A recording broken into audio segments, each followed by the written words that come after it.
Hai, aku Karina. Aku diciptakan oleh kelompok 1 kelas 10 MIPA 3. Perkenalkan, aku Aurel. Aku Caca. Dan aku Kimi. Dan ini dia Virus Busters.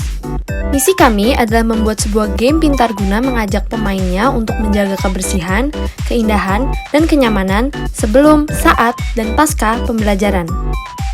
Latar belakang dari pembuatan game ini adalah dalam rangka mendukung proses pembelajaran murid selama masa pandemi COVID-19, baik saat PJJ maupun PTMT, sangatlah penting bagi kita semua untuk meningkatkan kesadaran akan kebersihan dan kesehatan, terutama karena masih banyak murid yang lalai dalam melaksanakan protokol kesehatan dan menjaga kebersihan diri dan lingkungan selama pembelajaran. Proses. Kami juga mendesain setiap komponen seperti buttons, background image, dan juga virus-virus dan karakter Karina dengan pixel. Tema dari desain yang kami buat adalah pixel art dan vintage games. Menurut kami, tema ini cocok dengan game yang kami buat. Tujuan utama dalam permainan game ini adalah untuk menggerakkan Karina agar ia dapat menangkap dan membasmi semua virus yang jatuh pada arahnya. Screen 1. Saat game diluncurkan, akan ada penampilan screen 1 di mana kita bisa melihat logo dari game Virus Buster sendiri dan ada 2 button. Selama aplikasi permainan dijalankan, akan ada background music yang mengiringi permainan. Button How to Play yang saat kami tekan akan mengantar pada screen kedua, yaitu petunjuk cara bermain. Kemudian saat kembali lagi, ada button Start yang saat kami tekan akan mengantar pada screen ketiga, yaitu screen gamenya sendiri. Screen 2. Screen 2 menampilkan petunjuk cara bermain bagi pemain yang baru pertama kali mainkan game ini. Tujuannya agar pemain dapat mengerti konsep dan tujuan utama dari game ini. Pada screen ini, jika sudah selesai membaca panduan dan cara bermain, dapat menekan back button untuk kembali pada screen pertama. Selanjutnya, disinilah inti dari aplikasi game kami. Dalam screen ketiga, kami menyajikan game menangkap virus yang jatuh. Screen game kami akan menunjukkan timer di ujung kiri yang akan berlangsung selama 1 menit. Dan saat waktu berjalan, maka virus akan mulai jatuh dari atas.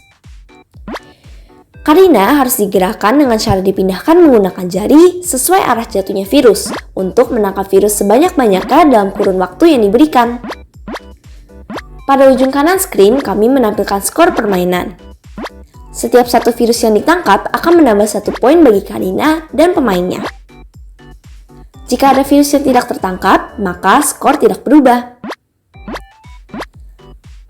Setiap ada virus yang tertangkap, komponen player akan menghasilkan efek suara.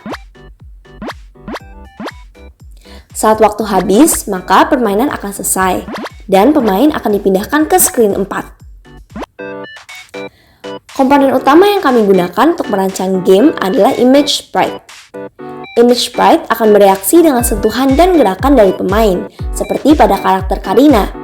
Sprite juga dapat berinteraksi dengan sprite lain dan dirancang untuk turun secara random.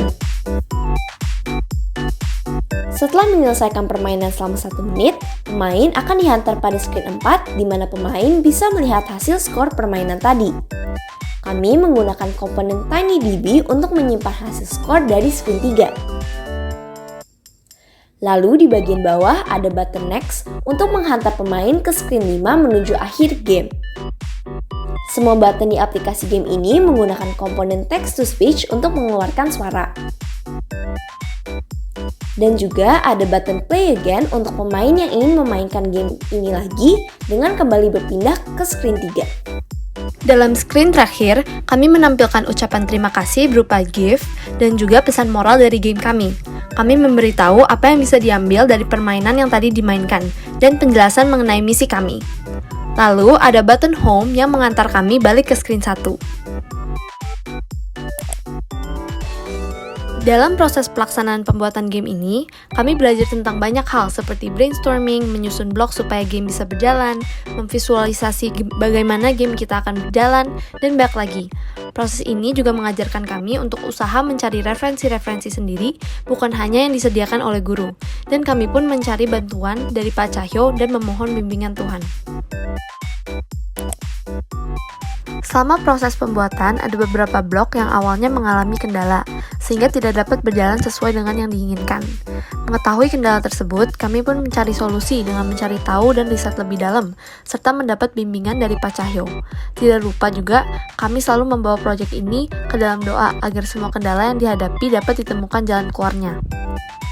Biasanya, saat kami membuat aplikasi, kami dituntun oleh Pak Cahyo, di mana ia juga membantu kami dalam menyediakan blocks yang harus digunakan.